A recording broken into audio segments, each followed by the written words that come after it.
일단 뭐 화이트에 대해서 참 뭐 얘기를 해보고 싶은데, 이 화이트가 종류가 생각보다 없을 것 같지만 많아요. 이제 화이트에서 가장 이제 우리가 흔하게 볼 수 있는 거는 요즘 이제 티타늄 화이트라고 해가지고, 뭐 티타늄 화이트하고 이제 징크 화이트를 많이 알고 있는데, 이 티타늄과 이제 징크의 차이점은 아주 극명하게 나타나 있으니까, 뭐 티탄 같은 경우는 이제 우리는 투명도로 얘기할 때 다른 색을 섞었을 때 다른 색의 그 투명한 느낌을 좀 저하시키는, 그러니까 어떻게 보면 그 투명도가 좀 낮게 하고 싶을 때는 티타늄을 많이 쓰는데, 징크 같은 경우에는 이제 아연 성분이기 때문에 이제 다른 물감을 하고 섞었을 때 약간 투명성이라든가 기름을 어떻게 쓰느냐에 따라 가지고 이제 많이 달라지게 되는데, 지금 현재 이제 뭐 전 세계에서 구할 수 있는 화이트는 여기 다 있는 것 같아요.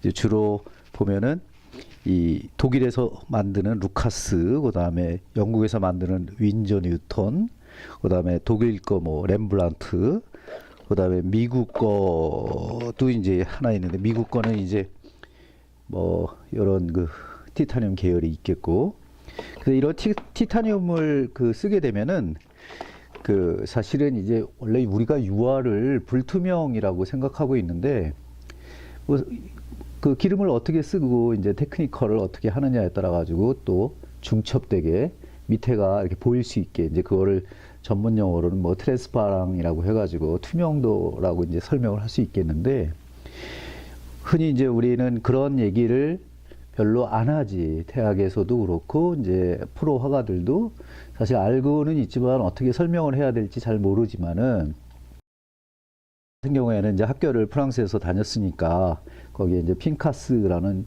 실습을 안 하면은 학점을 안 주는 사람이기 때문에 뭐 반강제로 들은 적도 있지만, 이 재료에 대해서는 정확하게 알고 하는 게 좋지만은, 뭐 여러분들은 잘 그릴 생각 때문에 뭐 그런 거에 대해서 관심이 없을지는 모르지만, 이 테크니컬에서 재료만큼 중요한 거는 없는 거라고 저는 알고 있어요. 그래서 뭐 여러분들한테 가장 알기 쉽게 얘기하면은, 이 티타늄 같은 경우에는 투명도를 설명하는데 투명도를 저하시키는 화이트다.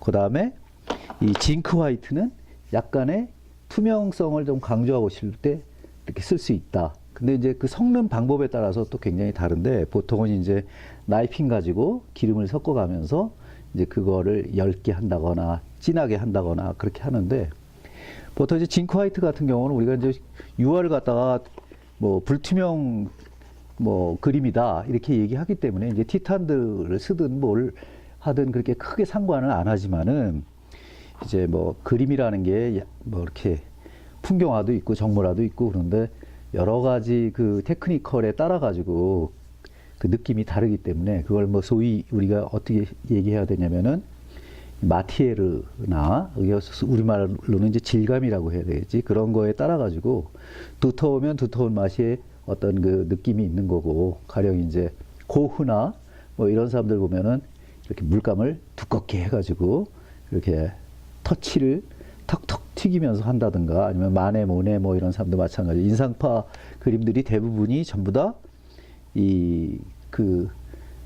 좀 약간 물감층이 두텁게 하는 경향이 많은데, 사실 뭐 중세시대 가면은 물감을 펴서 바르는 경우가 더 많았지. 왜냐면 그만큼 세밀화를 그리기 위해서는 두껍게 바르는 것보다는 얇게 바르는 게 훨씬 유리했으니까.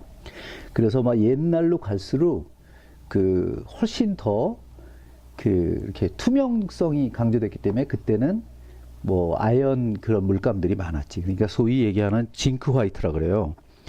징크 화이트의 대표적인 거는 이제 뭐 요거는 이제 올드 올랜드라고 하고 직접 손으로 만든, 손으로 바렌으로 이제 화이트를 만들 때 거기다가 어떠한 기름을 섞어서 갈아주느냐 섞어주느냐에 따라서 많이 달라지는데, 보통 우리가 알고 있는 기름은 아마인유, 우리 여기서는 린시드라고 얘기하더라고.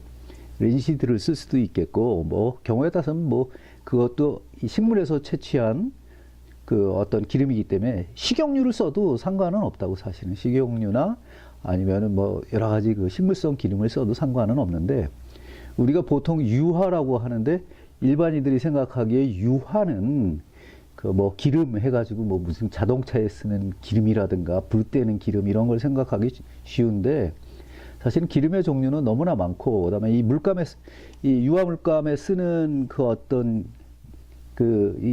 이 기름들은 거의 다 식물성 기름이 많아요. 그래가지고 그 식물성 기름을 어떻게 쓰느냐에 따라 가지고 굉장히 느낌이 달라지거든요. 그러니까 오늘은 이제 물감을 총체적으로 보여주고 다음번에 이제 내가 준비해 놓은 기름 이야기가 또 있어요. 기름의 종류도 굉장히 많거든. 우리가 흔히 얘기하는 아마인유도 있지만은 뭐 뽀삐라고 해가지고 그 뽀삐 오일 같은 경우에는 양귀비 기름이겠죠.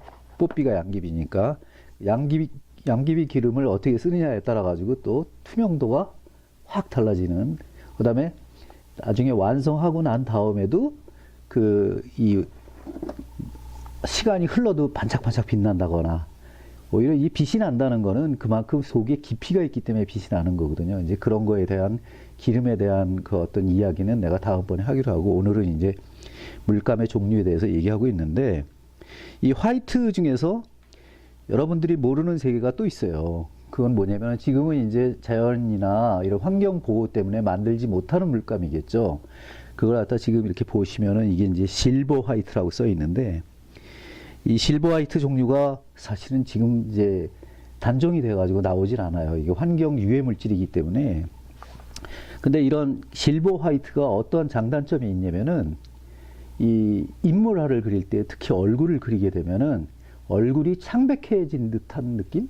그러니까 뭐 예나 지금이나 얼굴이 뭐 가냘프고 슬퍼 보이고 뭐 이런 거 표현할 때 야, 저걸 어떻게 표현할까? 저 사람의 기술일까? 뭐 이런 문제도 있겠지만은 이 물감의 종류를 어떻게 선택하느냐에 따라 가지고 굉장히 달라질 수도 있어요. 그래서 저 같은 경우에는 이제 이 실버 화이트를 유럽에선 구해서 썼었는데 요즘은 뭐 전혀 구할 수가 없으니까 뭐 내가 가지고 있는 이 실버 화이트인 경우에는 거의 다 미국에서 내 친구 엘리사가 자꾸 보내주고 있는데 그 엘리사한테 너무 고맙죠, 제가. 그 이번에도 이제 보내온 뭐 이런 깡통 이거 똑같은 제품인데 윌리엄스 뭐 이렇게 핸드메이드 오일 컬러 해가지고 이제 했는데 이것도 마찬가지로 실버 화이트예요. 일본 같은 경우에는 백납이라고 해가지고 그거를 얼굴에 발라가지고 뭐 가부키라고 하나 그 춤 하시는 분들 얼굴에 발라가지고 하얗게 만들죠. 근데 그게 인체에 얼마나 유해하냐면은 그 얼굴이 막 썩어 들어가가지고 파랗게 이렇게 막 변색이 될 정도로 그거가 이렇게 이제 위험성을 알면서도 쓰는데 그만큼 그거를 바르면은 창백해 보이고 또 어떤 색다른 그 감성을 느낄 수 있기 때문에 사람들이 그걸 못 버리는 거겠죠. 근데 이제 저 같은 경우는 왜 이제 실버 화이트를 쓰게 된 동기가 뭐냐면은 내가 인물화를 할 때 이제 뭐 나는 눈 감은 표정을 많이 그리는데 이 눈을 뜨고 있으면 그냥 눈만 쳐다보게 되니까 그래서 눈 감은 표정을 많이 그렸는데 그러다 보니까 피부 톤이 굉장히 중요하더라고요. 그래서 공부를 하다 보니까 어떠한 화가가 가장 이런 그 화이트를 잘 썼을까 이런 거를 이제 연구하다 보니까 우리가 가장 이제 잘 아는 93세에 돌아가신 92년도에 돌아가셨나 그분이 이제 루시안 프로이드라는 그 화가인데 독일 화가예요. 독일 화가인데 그분이 영국에서도 이제 뭐 지금 우리가 잘 아는 이제 프란시스 베이컨의 친구인데 그 친구가 그거를 썼어요. 이 실버 화이트를 썼는데 처음에는 실버 화이트로 이제 여성들의 얼굴을 그리다 보니까 너무 뭐 그 여성들은 예쁜 거 좋아하잖아요. 밝고 예쁘고 스마트한 거 좋아하는데 이 실버 화이트를 쓰다 보니까 뭐 주문을 해놓고도 안 찾아가는 거예요. 너무 창백하고 너무 거칠고 뭐 그랬다고요. 그리고 루시안 프로이드가 거의 뭐 80 가까이도 성공을 못했거든요. 근데 친구 잘 둔 덕에 프란시스 베이컨이 어찌어찌 해가지고 데이트 모던에 한번 걸어보자.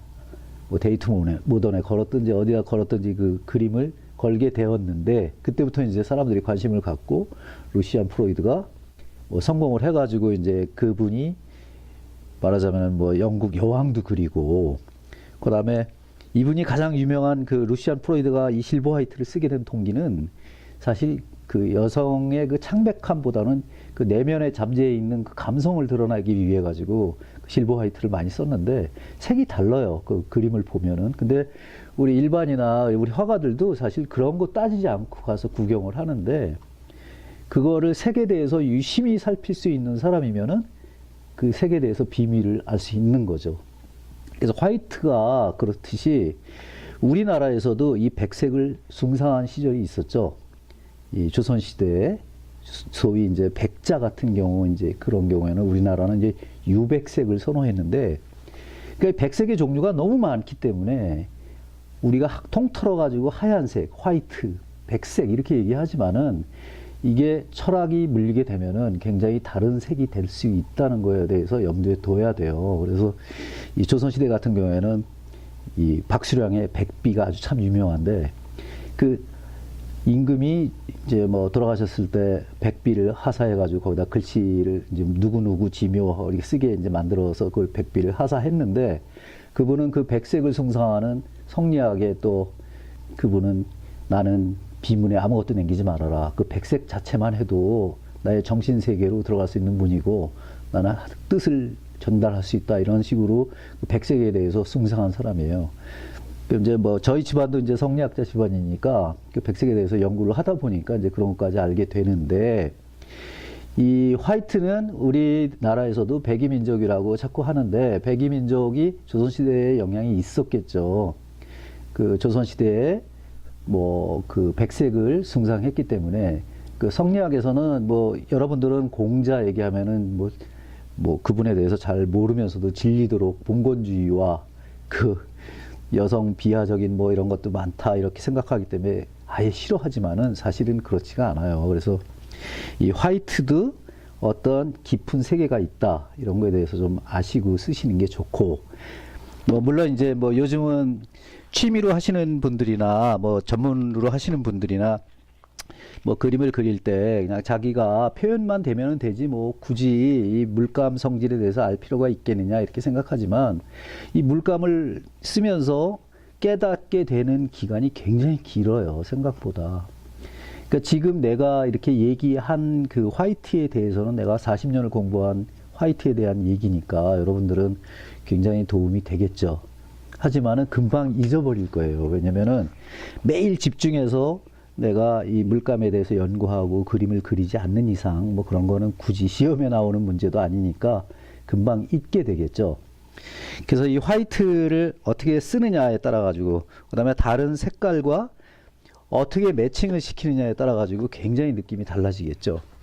그러니까 물감들은 이제 종류가 하도 많아 가지고 어떤 물감을 화이트에 섞느냐에 따라 가지고 다르고 또 화이트에 어떠한 물감을 섞어 가지고 하면은 또 이 느낌은 다르고 저 느낌은 다른 이유는 거의 다 물감의 성질에 있는 거예요. 이 화이트도 사실 알고 보면은 이 우리나라 같은 경우에는 옛날부터 이제 동양화라고 그러죠. 그건 동양화라는 걸 이제 통틀어서 동양에서 이제 쓰는 물감으로 그린 종이 위에 그린 그림인데 우리는 이제 수묵담체 아니면은 채색 뭐 그런 게 이제 많이 있겠지만은 이 화이트가 나오는 그 안료 자체는 사실은 뭐 여러 가지가 있어요. 그 호분이라고 해가지고 이제 조개 껍데기 빻아가지고 거기 화이트가 나온다거나 아니면 돌 같은 데서 하얀 돌을 깨면은 또 그 하얀 그게 되겠죠. 근데 주로 그 호분을 많이 쓴다는 거, 조개 껍질. 그 조개 껍질에다가 이제 뭐 거기다 아마인유를 타든가 아니면 악유를 타든가에 따라서 굉장히 달라지겠죠. 이제 우리나라의 동양화 물감 같은 경우에는 동양 물감들은 거의 다 악유나 물을 사용해야 되기 때문에 이제 주로 그런 악유 성분에 그 이렇게 그 끈끈한 거를 거기다 섞어야지 이제 물감이 될 수 있겠죠. 근데 이제 서양에서의 유화 같은 경우에는 이제 물하고 이제 산 거기 때문에 물에 안 녹는 건 아니에요. 우리가 식용유 같은 거 우리가 먹어도 우리가 소화를 다 시키듯이 언젠가는 분해가 되긴 되는데 분해가 즉시 나타나지 않는다는 것 뿐이죠. 그래서 이제 이 화이트를 어떻게 쓰느냐에 따라 가지고 이제 느낌이 달라지는 건데 이런 거는 이제 내가 실기를 조금씩 이제 그 기법을 이제 설명을 하면서 나중에 한 번 더 내가 이 화이트에 대해서 얘기를 해드릴게요. 근데 오늘 화이트 사실은 우리가 뭐 화방에 가서 아유 유화물감 하나 주세요. 그러면은 이제 그 유화물감 아니면은 인터넷에서 막 이 말들이 어려워요. 사실은 어떤 물감을 써야 될지 굉장히 어려워요. 그리고 인터넷에서 사게 되면은 이걸 눌러볼 수가 없잖아요. 그 눌러본다는 거는 이게 얼만큼 기름이 들어가 있는가를 알 수가 있거든요. 근데 이 사람들이 여기다가 오일을 몇 퍼센트 섞었습니다. 뭐 몇 퍼센트에 뭐가 들어가 있습니다는 얘기 안 하겠죠. 이제 그런 단점이 있는 거죠. 그 살 때. 근데 그렇다고 해야 또 화방에 가서 우리나라에 뭐 대표적인 화랑들이 몇 개 있지만은 아니 화방에 가서 살 때 뭐 그거 만져봐도 돼요. 그러면 아 그거 누르지 마세요. 그러지 누가 이걸 누르게 하겠어요. 그리고 이제 잘 따서도 뭐 보기가 힘든 그런 건데 뭐 근데 사실은 이 뚜껑 열어서 다 확인해도 돼요. 그 사람들도 뭐 이렇게 뚜껑 열어서 본색을 볼게요 하면 되는 거거든. 그래서 이제 이런 걸 구입할 수 있는 요령은 이제 이 눌러 봐가지고 이게 쑥쑥 들어간다 라거나 하면은 여기에 이제 그 아마인유나 기름의 성질이 많이 들어가 있는 거예요. 그러니까 물감이 묽겠죠. 근데 묽은 물감을 좋아하는 사람이 있고 아주 딱딱한 물감을 좋아하는 사람이 있어요. 이거는 손으로 해서 들어가지도 않잖아요. 이 정도는 왜 그랬냐면 오랜 세월 숙성해서 기름을 뺐기 때문에 이게 들어가지가 않아요. 근데 이런 거는 그 또 용도가 있어요. 화이트를 쓸 때. 그리고 이 묽은 거는 또 묽은 대로 용도가 있는 거고. 그다음에 이 크기에 따라 가지고 몇 글램 해가지고 이제 이렇게 사는데 뭐 그거는 뭐 어떤 그 색을 사느냐에 따라서 다 다르지만은 어떤 고급 재료로 쓰느냐에 따라 가지고 다 달라지겠죠. 기름의 성질도 많이 다르니까. 근데 주로 이제 요 작은 사이즈, 이거보다 더 작은 사이즈도 있겠죠. 왜냐면 야외용 가지고 다니는. 그다음에 그 위에 단계가 요 정도 되고, 그 다음이 한 요 정도 되고, 그 다음이 요 정도, 그 다음에 나머지 이제 이런 거는 대형 캔버스를 사용할 때 쓰는 뭐 지금 여기 보면은 200ml라고 써 있는데 이 정도까지 나오고, 그 다음에 아예 그냥 두껍게 발라가지고 캔버스를 쓸 경우에는 그때는 깡통 물감을 쓰는데 이제 깡통 물감들이 요즘은 나오지가 않아요. 왜냐면 예전에는 저렴하게 구입할 수도 있었는데 또 깡통 물감이 너무 저렴하게 만들다 보니까 황변이라고 해가지고 이게 막 변이가 너무 심하니까 이제 아까 내가 좀 참 그거 까먹고 이제 얘기 안 했는데 이 화이트에서 보면은 여기 이 세 가지 화이트 중에서 가장 변색이 잘 되는 거는 징크 화이트예요. 그거는 오랜 세월이 지나면은 약간 누런 그런 색깔이 이렇게 좀 나오게 되거든요. 그 화이트를 발라놔도 거기서 이제 약간 변색이 되죠. 황변한다고 그러는데 어떠한 거를 이제 선호하느냐에 따라 가지고 물감은 달라지겠죠. 그래서 여기 화이트는 여기까지만 설명을 하고 다른 컬러를 한번 보죠.